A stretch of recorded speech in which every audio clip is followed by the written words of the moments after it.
네, 복지부 장관님께 질의하겠습니다. 네. 네, 올해 제5차 국민연금 재정계산 있었죠? 네. 네.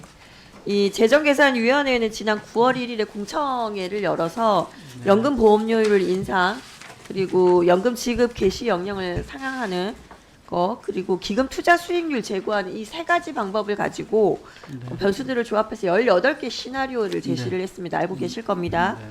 그래서 역대 재정 계산이 중에 이렇게 많은 대안을 제시했는지 제가 한번 확인을 해봤더니 진짜 역대급이더라고요. 이때까지 제시한 재정 안정화 방안을 보면 1차 때죠. 노무현 정권 때 3개, 그리고 이명박 정권 때는 없습니다, 방안이. 그리고 3차 때 박근혜 정권 시절에 2개, 그리고 문재인 정권 시절에 2개 이렇게 제시를 했는데요.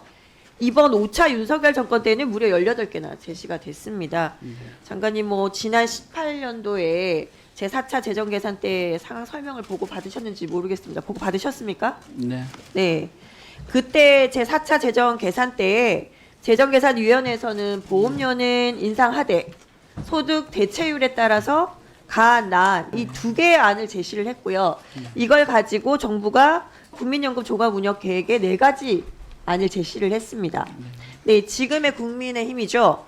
당시 한국당 복지위원들이 뭐라고 했냐면 복수안 제시했다고, 복수안 제시로 국민 혼란 가중시킨다는 이유 등으로 무책임함의 극치다 라고 하면서 복지부 장관 사퇴하라 라는 얘기까지 나왔었습니다. 그리고 이 한국당 복지위원회 간사님하고 의원님들이랑 같이 기자회견을 했는데 기자의 내용도 복지부 장관 사퇴해라 이런 내용으로 기자회견을 했습니다. 당시 저분들 말씀하신 것처럼 그 4개의 복수안 제시가 국민 혼란을 가중시킨 이유라면은 지금 18개나 되는 시나리오를 제시한 제5차 재정 개선위원회는 진짜 무책임함의 극치 아니겠습니까?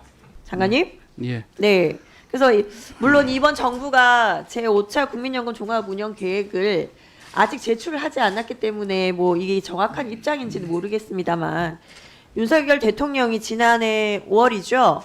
국회 시정연설 나오셔가지고 연금개혁 즉 3대 과제를 말씀을 하셨습니다. 그 말씀하신 지가 벌써 1년 6개월이나 됐고요.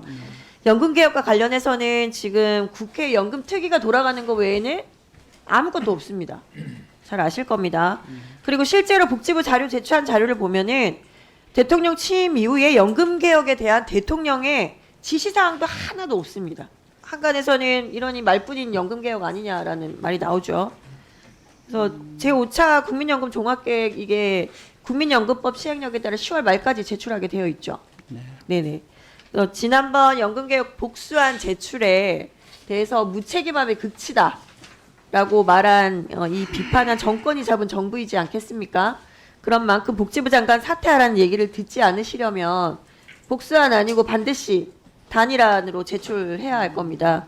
그리고 또 한간에는 이 연금특위가 운영이 되고 있으니까 정부는 어떠한 대안 조치도 제시하지 않겠다는 소문이 떠돌고 있거든요. 이게 사실이라면 진짜로 장관님 사퇴하셔야겠죠? 사실이 아니라고 저는 믿고 싶고요.